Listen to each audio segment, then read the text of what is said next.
Praise be to Jesus. Hello, everyone. Charles with you here again. Well, we have a few stories here for an evening update, so let's begin. Sex abuse victims required to keep quiet by settlement agreements can speak publicly about their ordeals, New Jersey Catholic Church officials said Tuesday. The New Jersey Catholic Conference said earlier this week the church has no objection if victims want to speak out. The group, which represents the state's bishops on policy matters, came after Democratic State Senator Joe Vitale called on the church to release abuse victims from confidentiality agreements. Some victims have requested confidentiality, and the diocese have honored those requests. Settlements were intended solely to compensate victims, not silence them, the statement said.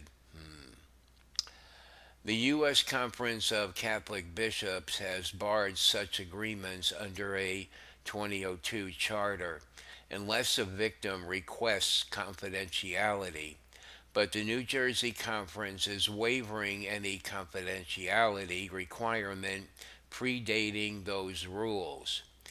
The conference said Newark Archbishop Cardinal Joseph Tobin and the state's bishops won't object if victims with such deals from before 2002 come forward.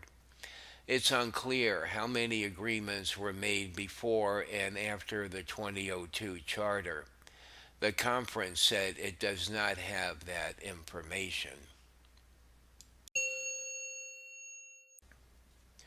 8 priests signed their names to an open letter published online by First Things on Wednesday. Addressing the bishops who will be attending the synod, the letter states, "We wish to express our concern about the unfolding crisis of sexual abuse in the Church, especially the Church in the United States. Specifically, we are concerned about how this crisis relates to the Synod on the Faith, Young People, and Vocational Discernment, which is to take place in Rome in October. Given the recent explosion of reports on clerical sex abuse of minors, the signatories argue that the Synod on Young People comes, to say the least, at an inopportune moment." Well, there's some kind of statement there anyway.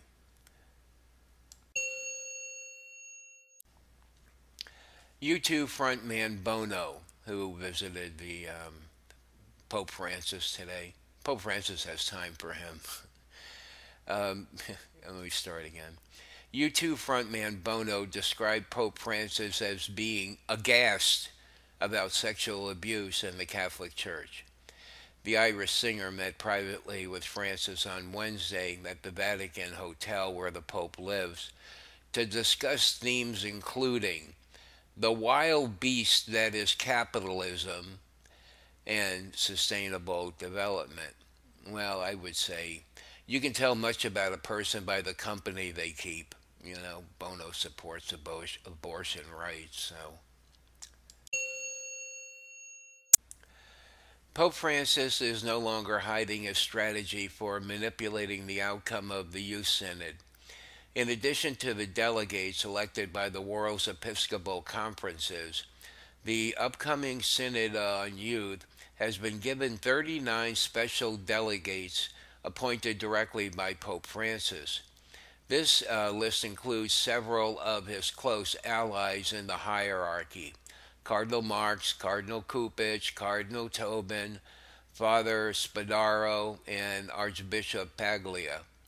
Instead of praying for the success of another rigged synod, perhaps we need to pray for a real chastisement from God to wake up the church in its heady echelons. We might consider using the so-called cursing psalm that were excised from the new Liturgy of the Hours. And if you go to the article, that's a link so you can get that. in the end, God will have the last laugh, so to speak. And those who are faithful to him will join in because everyone can now see how manipulated it all is, and that the Synod is speaking for no one but its progressive organizers. Now, this comes from an opinion piece, but I thought it was well put, so. This is what I have to say. Unless cardinals, bishops, and priests start serving Christ as they should and demand the Pope stop with his destructive reforms aimed at tearing Catholicism into shreds, we will soon witness the accelerated formation of the fake Church of Satan. However, we are the true remnant of Catholicism, willing to do what God asks of us to ensure Christ's words come to pass, that his church will not be destroyed. And I certainly believe that, and I believe most people believe that. Although a lot of them are on the other side of the fence, so they believe that the Pope is just full of the Spirit, and all this is just great. Well, let's just continue on. So that's all there is for right now. So it's already like dinner time. We'll probably talk to you again tomorrow then. Bye.